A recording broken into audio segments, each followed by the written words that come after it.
আর একটা email ID.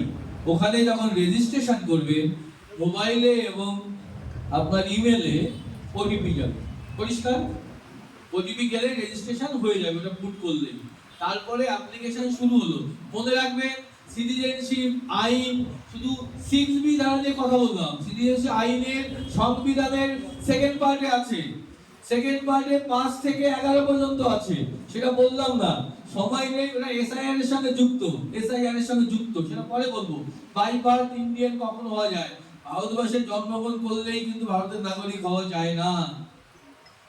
ওটা যদি সুযোগ পাই পরে বলবো। আমি আসলে অ্যাপ্লিকেশন করার জন্য যেটা লাগে সেটা আগে বলবো, যেটা ভালো হবে। এসআইআর নিয়ে হয়তো পরে সুযোগ পেলে কথা বলবো। তাহলে এই যে আমাদের যে অ্যাপ্লিকেশনটা করতে হয়, ওয়েবসাইটে যেতে হয় CAA, citizenship Indian citizenship online.in, তাই তো? ওখানে যেতে হবে। লগইন করলে প্রথম যখন আপনি যাবেন, প্রথমে আপনার নাম লিখতে হয়, ফোন নাম্বার লিখতে হয়। ক্লিক করলে একটা ক্যাপচা আছে, ক্যাপচা ক্লিক করলে আপনার ইমেল আইডিটা চেয়ে বলবে। ইমেল আইডি পুট করলে আবার একটা ক্যাপচা দিলে, ক্লিক করলে আপনার দুটো ওটিপি চলে যাবে, মোবাইলে এবং ইমেলে। ওটিপিটা পুট করলেই রেজিস্ট্রেশন কমপ্লিট। এবার আপনার অ্যাপ্লিকেশন করতে গেলে সিটিজেনশিপ আইন কিন্তু অনেক বড়, যেটা বললাম সংবিধানে আছে 55 সালের সিটিজেনশিপ আইন, বিশাল বড় আইন, অনেক তার ধারা উপধারা শাখা উপশাখা আছে। অত কিছু আমাদের মাথায় নিতে হবে না। আমরা ভাই কি বুঝি? আমরা 6B ধারায় বাংলাদেশের উদ্বাস্তু নাগরিকত্ব চাই। আর যত ধারা আছে এই 55 সালের সিটিজেনশিপ আইনে সব ধারায় অবৈধভাবে আসলে কারো নাগরিকত্ব হবে না। শুধু 6B ধারাই একমাত্র অপশনটা আছে। পরিষ্কার বোঝা গেছে তো? 6B ধারা অপশনটা আছে। এর মাঝখানে একটু বলে রাখি, আমার এই দেশে যা যা কাগজপত্র আছে, স্যার চাকরি করলে কি অ্যাপ্লাই করতে পারবো, কোনো অসুবিধা হবে কিনা, স্যার পাসপোর্ট থাকলে অসুবিধা হবে কিনা, এর উত্তর সবাই পেয়ে গেছে। অসুবিধা হওয়ার কোনো কথাই নেই। ওটা নিজের দুর্বলতা থেকে কথাগুলি বুদবুদ করে উঠে আসছে। আর ওই বুদবুদের সুযোগ আমাদের সিটিজেনশিপ এর বিরোধী মানুষগুলো বলছে। চালিয়ে দাও, বুঝতে পেরেছো তো? এবার কোশ্চেনে চলে যাই, আবার দেখে নেবেন কোথায় ভুল হয়। যারা জানেন তাদের অধৈর্য হবে, কিন্তু বাকিদের জানার জন্য এই সুযোগটা তাদেরকে দিতে হবে। হ্যাঁ, এটা নয় বাবা, ওয়েবসাইটে যেতে বলেছি। তো কে আবেদন করবে কোশ্চেন দাও, ঠিক আছে। কে আবেদন করতে পারবে, কার আবেদন করতে হবে, এই কোশ্চেনটা আসে। কার আবেদন করতে হবে? উত্তর সবাই জেনে গেছে। কার আবেদন করতে হবে সিটিজেনশিপের জন্য? যার জন্ম এই যে আমাদের 47 সালের 15 আগস্টের যে ভারতীয় ম্যাপ তৈরি হয়েছে, এই ম্যাপের বাইরে যার জন্ম। আমি কথাটা কেন বললাম? কারণ ম্যাপের বাইরে জন্ম হলো, আমি অন্তত ব্যক্তিগতভাবে মনে করি আমি ভারতীয়ই ছিলাম। বাংলাদেশে বা পাকিস্তানে জন্ম হলেও আমি ভারতীয় মনে প্রাণে বিশ্বাস করি। এটা বিশ্বাস করতে হবে, আর না কিন্তু আমাদের এই চেষ্টা কিন্তু 90% জলে চলে যাবে। তাহলে কে আবেদন করতে পারবে?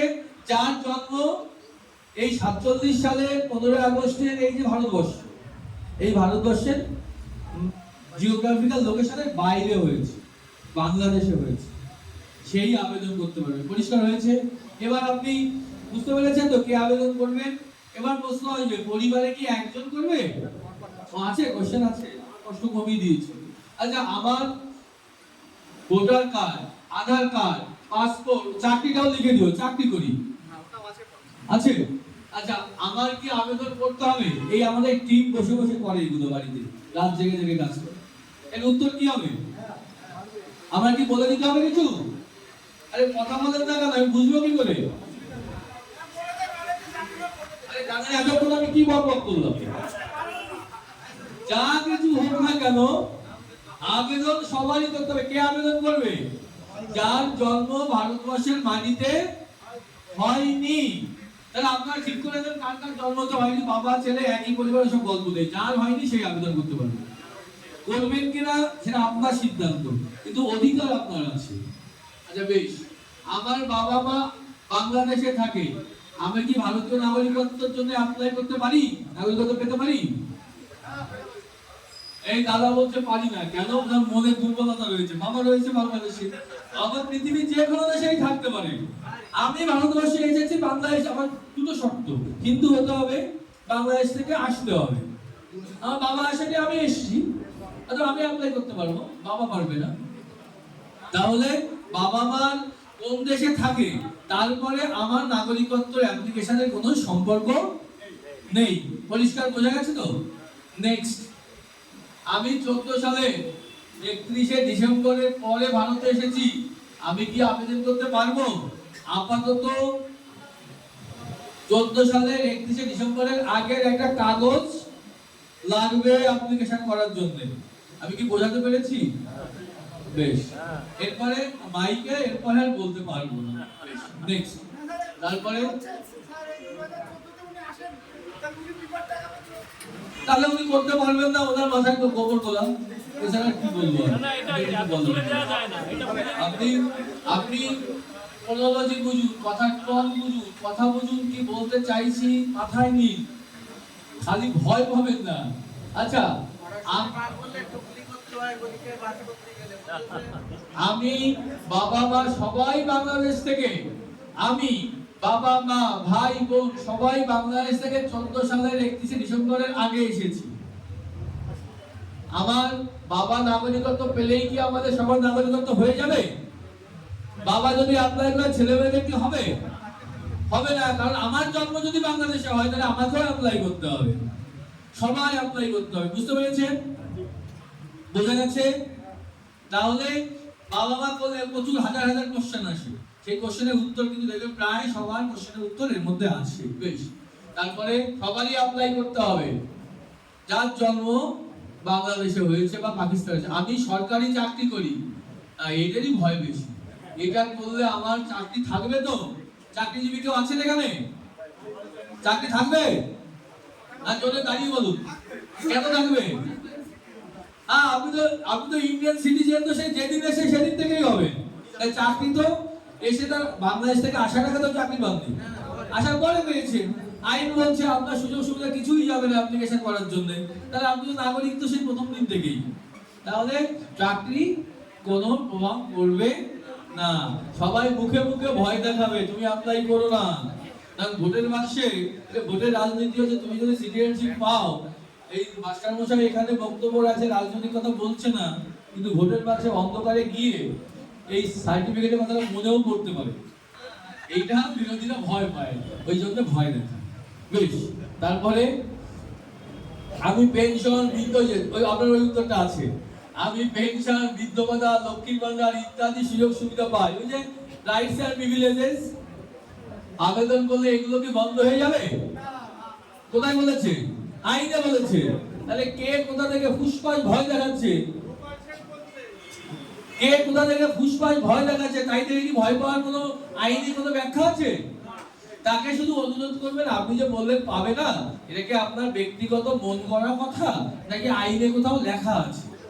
হ্যাঁ, বলুন যে তাহলে গভর্নমেন্ট অফ যে সরকার বলেছে তাকে বলুন যে এটা নোটিফিকেশন করে দিতে, যে সিটিজেনশিপ অ্যাপ্লাই করার জন্য এই সুযোগগুলো তারা পাবে না। দেখি কত বড় সাহস আছে, আজকে নোটিফিকেশন করতে বলুন তো সরকারকে, তাই না? নাগরিকত্ব অ্যাপ্লিকেশন করতে পারবে না, কারণ আইনে বেঁধে যাবে, ওই জন্য করতে পারবে, মুখে মুখে ভয় দেখাবে। নেক্সট, আর কি আছে? আমাদের আবেদন বাতিল হলে আমায় কি গ্রেফতার করতে পারে? কেন? আমি তো ওই ব্যাপারে কিছু বলিনি এখনো। কোশ্চেন কমন আসেনি না এবার? এবার শুনুন, ওখানে একটা ধারা আমি ভুলে গেছি বলতে, এই রুলস যেটা বেরিয়েছে না 24 সালে, সেখানে বলা হয়েছে কোন আবেদন বাতিল করার অধিকার সরকারের নেই। সরকারি আধিকারিকের এই আবেদন বাতিল করার কোনো অধিকার নেই। পৃথিবীতে কোনো দেখেছেন আবেদন করলে গ্রান্ট হতেও পারে আবার নাও হতে পারে, এই একমাত্র আবেদন এটা কি বাতিল হয় না। তাই এটা কি আমাদের পক্ষে না বিরুদ্ধে? তাহলে কার শর্তে নাগরিকত্ব দেওয়া হলো?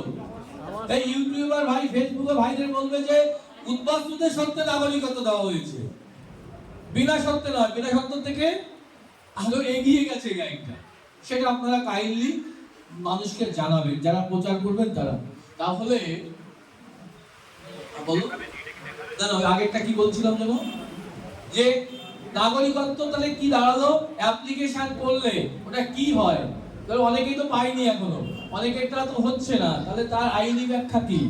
আমাদেরকে রক্ষা করার জন্য সরকার রুল জারি করেছে, বলেছে এটাকে যদি কোনো কারণে সার্টিফিকেট ইস্যু করা সম্ভব না হয়, তাহলে ওই সার্টিফিকেট ওই অ্যাপ্লিকেশনটা ক্লোজ হয়ে যাবে, বন্ধ হয়ে যাবে।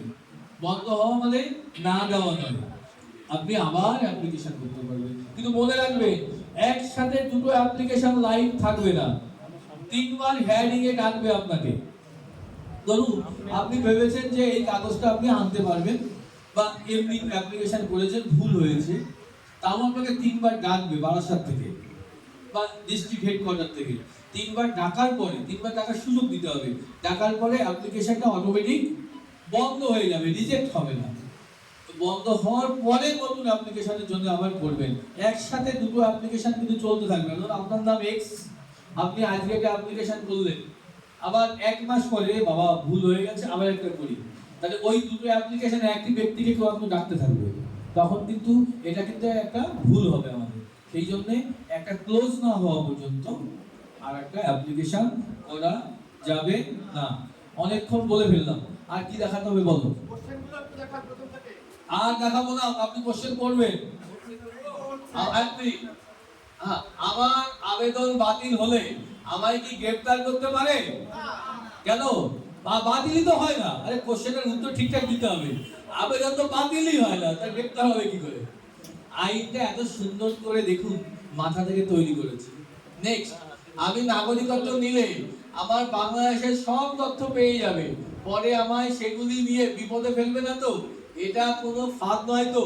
এই প্রশ্নের উত্তর আমি দেব না, আপনারা পেয়ে গেছেন, তাই তো? এটা আমরা পেয়ে গেছি। তাহলে এই হচ্ছে আমাদের প্রশ্ন। অ্যাপ্লিকেশন করার জন্য আচ্ছা এবার বলুন,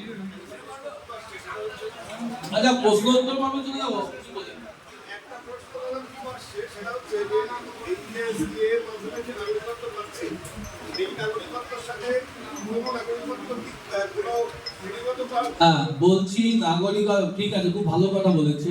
নাগরিকত্ব বিশেষ করে উল্লেখযোগ্য তিনটি সেগমেন্ট আছে। একটা সেগমেন্ট হচ্ছে জন্মসূত্রে নাগরিক, আর একটা হচ্ছে বাই রেজিস্ট্রেশন। রেজিস্ট্রেশন কিন্তু নরমালি উদ্বাস্তুদের জন্য নয়।